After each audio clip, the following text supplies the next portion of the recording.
All right, I'm Ben McLeish, and as Harvey Milk would say, I'm here to change your mind. Who here, hands up, whoever at this point can understand and agrees with what our movement is about and who would describe themselves as on board? Yeah, it's the guys who came along anyway, isn't it? Who would say that maybe in principle they understand the ideas and they understand the logic behind it, but maybe there's a couple of, they have some questions that need ironing out, they're not quite sure, there's a kind of a nagging feeling, they're not quite there yet. Yeah, that's good, it's healthy. And who here thinks it's a utopianist cult with plans for world domination? We've kind of covered that one already, but yeah, it's not that. Here are some common objections and responses to a resource-based economy. First off, it's not a utopia, as Tom said. There's no such thing as a utopia. We aren't under the illusion that we can create a perfect world. There's no such thing as perfect in a practical world. What we are proposing, however, is a whole lot better than what we have now. There will always be problems, but a global emergent system where innovation, change and development is put centre stage rather than being hamstrung by the profit mechanisms and interests of established power structures of any kind is going to be more able to meet and solve these problems than our current so-called established societies. This is not communism or socialism or any of the isms out there, quite apart from the fact that no two people here will agree what communism is, since it's a high-order abstraction with no real-life reference, and with multiple varied real-world versions. Even the most boiled-down version of Karl Marx's philosophy was still based on money, differential advantage, profit, earnings, various degrees of qualities of life, and thus social stratification was built into its foundations. Communism also presupposes property. Property, if you remember, is an outgrowth of scarcity. Because there may not be enough to go around, you need to own things to deter their use by others, to reserve, essentially, or guarantee the things you need and are now conditioned to want. Communism also didn't have access to the technologies to create abundance, or certainly didn't envision or strive for a world of deliberate abundance, and didn't imagine a world where all labour was automated, all necessities were supplied free of charge, and where the structure of society is a global integrated system. Marx never considered a global economy based on resources. It's just a monetary system with slightly more or less government control, coupled with varying degrees of romanticism of labour or the labour class, which ironically they then want to get rid of. The fundamentals are the same as any other monetary system. What we propose and advocate lies outside the logical reference of this box of monetaryism. The box itself, we feel, is structurally unsound. Well, if it's not communism, it sounds like a commune. Well, again, a commune is defined by the deliberate artificial separation that we're trying to get past. We cannot simply separate ourselves from society and build a resource-based economy. The logic of living according to planetary resources and total efficiency cannot be anything other than a global, all-encompassing operation, one system. The logic of efficiency demands it. Multiple societies attempting to operate separately would require duplication of effort, resources and waste, as we see in the current system. It would also create competition, which would ultimately create war, as we fight for resources, space, and so on. And you know what else? Everything that divides us, whether it be race, religion, or national identity, political affiliation, social classes, are false divisions, invented or promoted by our respective societies to get you to buy in and not defect from that country or society that you happen to be in. Why? It's about maintaining group economy, stability in the face of scarcity, real or artificial. Even geographic boundaries, which are at least based in spatial reality, are fading fast as we improve transport technologies.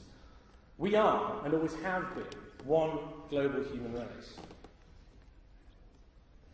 We must live as such to ensure our survival at the maximum quality of life possible. Climbing into a forest, shedding all the benefits of technology and its advances, and reviving esoteric English witchcraft religions isn't going to do anything except devolve us, and only temporarily, before necessity forces that separatist society back into long-term contact with other human civilizations. There really isn't anywhere left in the world for people to be able to do that anyway. Life on this planet tends towards complexity and sophistication. Communes are artificial, isolated, unsustainable, and achieve nothing but to stave off large-scale social interactions for brief periods, mostly due to protest or divisionary beliefs based on inherited notions. Perhaps you think that competition would be a better ideology to base society on. Competition somehow speeds up innovation, makes pricing fair, provides choice and so on, but it's generally a good thing. Well, the concept of a resource-based economy is based on the same logic as the human body, as you heard Jack say in that video. Were your brain to decide tomorrow that it's the most important organ in the body and demanded more of the resources, oxygen, than the liver, or the left lung is more important than the right, and demanded most of the resources itself, you rot away in a month. Animals live in harmony with their surroundings, not in competition with them. Nature has examples of competition within it, but in areas where food and resources are abundant for animals, you find they don't fight over food. Nature is symbiotic. We must become symbiotic too. To be in competition with each other and attempting to dominate nature and each other is to ensure our own demise. Nature, however, will carry on just fine without us. What I hear quite a lot of the time, and it's a fair question, is what would I do in a resource-based economy? Where there's no traditional work patterns or money, what would I do? It's a valid question, as we can only presume to imagine a massive void of inertia where once a 9 to 5 stood in its place. Oddly, I'm actually asked this by friends of mine who work in the arts, or who have expensive, time-consuming or unusual hobbies, or cab drivers who are amateur scientists. Why do you work in the arts? Why do you have hobbies? Why do you do favours for others? Why do you give to charity? Why did you come here tonight? Why do you do all of these things? You did all of these things absent the desire to make money, especially if you work in the arts. How much more could you do without the monetary restrictions you have now and in which you work in spite of? In low-power countries where people walk for hours to get water, one could imagine them thinking, well, if I could just turn on a tap and get the water instantly and not spend 4 or 5 hours a day getting the water, well, what would I do with my spare time? It's the same kind of logic that people can't seem to make that jump. It's a little bit like being in a cell all of your life, a 5 by 5 foot cell, offering a prisoner a way out of a cell and then turn to you and say, well, what do I do now?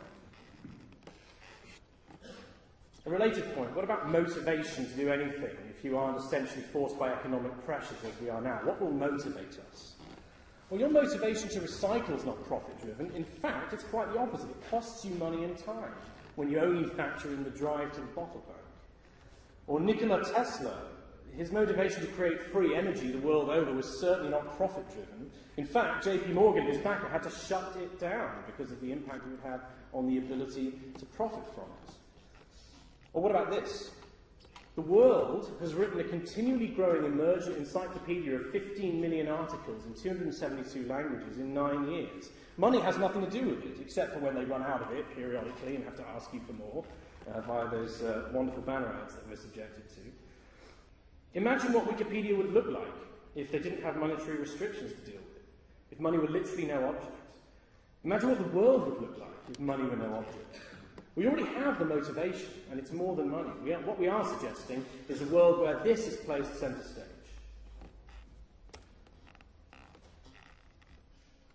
Let's stick with the Wikipedia example. Who runs the societal infrastructure in the resource-based economy, and could they take it over? Two big ones I get a lot, and they're valid questions as well, because people are worried about being dominated, although it's quite ironic that we live in this system now where we clearly are dominated, and we're kind of worried that we would be. I find that really bizarre, but it's okay, because it feels a little bit cynical to think that way all the time, even though it might be true. Well, at its core, a resource-based economy systems, very much like Wikipedia, would need very few people to service any parts of the system that are not already self-repairing. Essentially, systems maintenance. Are those people more powerful than those who live and thrive on the system without direct linking to those kind of interfaces? Could they take it over? Well, are the individuals who run Wikipedia powerful? Could they take over Wikipedia? There's nothing to gain by attempting to own or control Wikipedia. It's a social system run in spite of the profit mechanisms and power. What benefits us all, including those who maintain aspects of the infrastructure, would only hinder everyone, including those maintainers, were it compromised. The question of people taking over a society seems rather a moot point. Right now we live in a kind of society that can be taken over, and is regularly taken over by corporate interests, political powers and groups of wealthy people. It is this precise mechanism of dominance that is absent from a resource-based economy in the same way it is absent from Wikipedia or any similar non-monetary resource. Here's a good one. Who makes the decisions in a resource-based economy? This question actually needs to be rephrased. It's not who makes the decisions, but how are the decisions arrived at. The running of society is a technical process. There are very few things that need to be decided by human opinion.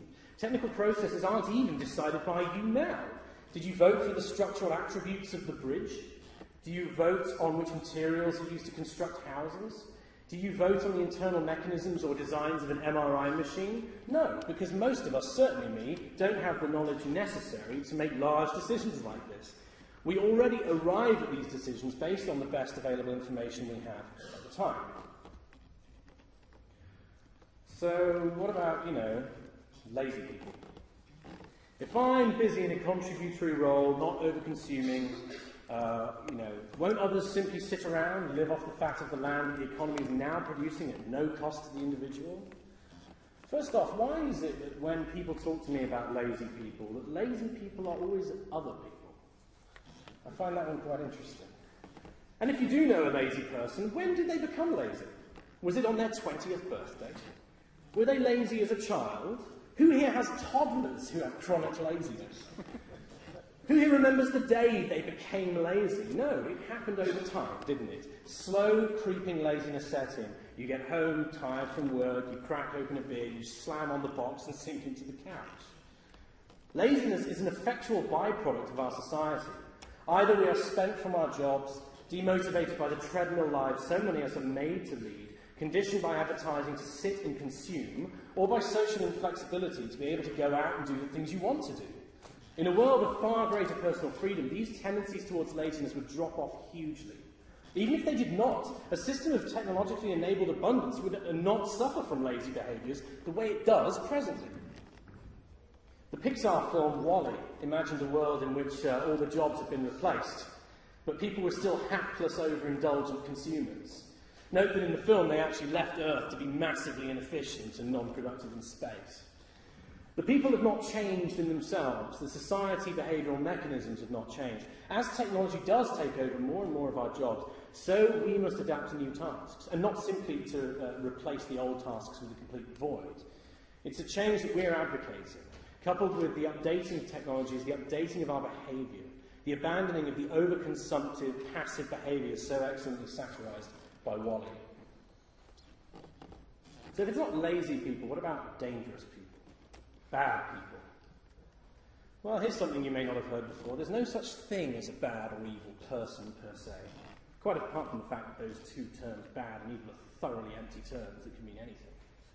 We are the products of our surroundings. People who commit crimes against the rest of humanity, whether it's violence, theft, corporate crime, are the products of a sick society whose mechanisms either encourage, necessitate, or reward those actions. If you don't believe this, why is it that some countries have much higher crime rates than others? Are there more bad people in that landmass? Surely if it's human nature that were to blame, we'd have identical crime figures all across the world. We don't, because the situations, the environmental influences are different in each location. Everything from the wealth gap, pollution levels, positive or negative media influences, right through to the weather influences our behaviour. It is the ultimate litmus test of society's soundness. Higher crime rates are symptoms of the flaws of the system. Yet, right now, we react to crime not by looking at the aberrant behaviour as a symptom of our social mechanisms, but by blaming the individual and locking them up, creating more laws and ultimately creating a less flexible and more oppressive society, which then in turn feeds the crime wave. In turn, the oppressive and liberal society produces more crime and a higher prison population. Criminals and ex-cons are precluded from successful lives after jail. No one wants to employ a criminal. They also seem most likely not to have been given a decent education to begin with, or be able to get one afterwards. Violent crimes are more prevalent in societies with greater inequality. This slide comes from the Equality Trust, which is just south of the river. It shows the clear correlation between inequality and homicides. Remove the underlying cause, inequality, and the incidences of crime decrease as well. Stressed family environments, relationship breakdown, school shootings, gang violence, bank robberies, fraud. Which of these cannot be traced back to the social stratification based on income, greed, or spending power, or the ability to gain differential advantage over others? If you remove the mechanisms that essentially encourage aberrant behaviour and reward aberrant human interactions, the behaviours themselves will go away. As yet, we have not implemented a system which ever does this. Mental health issues, for the most part, stem from monetary issues as well. Mental illness can almost always be stemmed back to the environmental and economical societal inequality. This slide shows the correlation of mental illness with income inequality. It illustrates this point more than amply. Greater inequality facilitated by the narrow self-interest, the internal logic of a monetary system, and the differential advantage in competition directly negatively affects everyone in the population, including rich people. Based on 30 years of research by the Equality Trust, if the UK were more equal, we'd be better off as a population. For example, the evidence suggests that if we halved inequality, there would be half the murder rates, mental illness would reduce by 2/3, obesity would halve, imprisonment would reduce by 80%, teen births would reduce by 80%, levels of trust would increase by 85%. Imagine how little crime there would be if we put true equality into practice in this country. And were there a global equality and partnership, can you imagine how quickly war would disappear? So what about the law? Legal restrictions are present in our society to limit problems that we've not been able to solve through technological means. We have drink driving laws because our cars will crash if we're drunk behind the wheel. But if we build cars that can't crash into each other via GPS guidance systems and with pendulums built into the base that correct a swerving motion, drink driving laws become irrelevant. You can get really hammered and go out driving. It is technologically more than possible. We already fly things to the moon by remote control. But we don't do it because it is too expensive. A society structured around resources, equality and efficiency will mean the automatic redundancy of laws pertaining to finance, money, property, crime, and socially offensive behaviours. Having a lot of laws is not the sign of a well-adjusted society. It is a demonstration of the flaws that society has. Laws attempt to patch up the inabilities to function correctly within that society. Perhaps, and you're not going to like this one, perhaps you think that we can solve our problems with politics. We're not a political movement. We will not stand for election, in both senses of that phrase. Why is that? Michael Rupert said it best when he said that politics is economics by another means. Politics is simply another power outgrowth. To be elected, or even to run for election, requires a large amount of money to canvass support. Once you are beholden to large corporate donors, it is literally impossible to fulfill real change in a society, since the wishes of your backers need to be fulfilled first. Those wishes are always to produce favourable laws and fiscal policies that will benefit those very donors and corporations, the promise of which was their sole reason for backing your party in the first place. Why do politicians break promises? Is it because they're bad people? No, they aren't. Politicians are not here to change things. How could they be? They are raised, conditioned and promoted and admitted by the current established societal notions.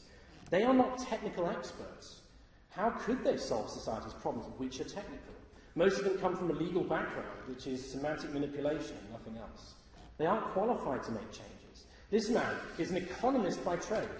Given that he is absolutely indoctrinated into a monetary system, how is he going to bring about the change that he promises? The same is with every other politician. We cannot achieve lasting, real and meaningful change through politics. We need to move beyond politics. The simple fact is that politicians are not there to enact real change to the underlying root causes of society. Constrained by relatively short voting cycles and financial pressures, even the best, most worthy and honest leaders have to operate within the system. It's time to take the next step in our social evolution.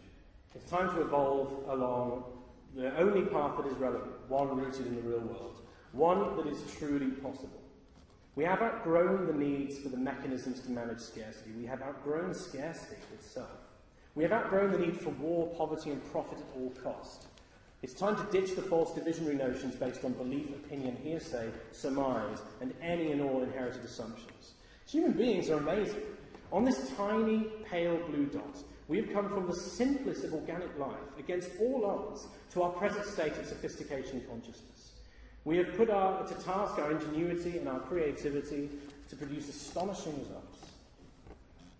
It's only money now that is holding us back. We must not let our failings to continue our evolution destroy the most valuable thing that we have, ourselves. You don't join us by voting for us. You don't join us by canvassing support. You don't join us by signing up to a mailing list. And you don't join us by buying a book or a T-shirt or a DVD. As mentioned before, any and all information we disseminate is offered completely free of charge. And you certainly don't join us by giving us donations. We won't accept them. You join us up here, in your head. You join us by realising the logical limitations of our current lifestyle and calling for a new global model. We all join by breaking down the barriers that we have imposed on ourselves or have had imposed on us to rejoin the other members of the human race waiting on every other side. Thank you.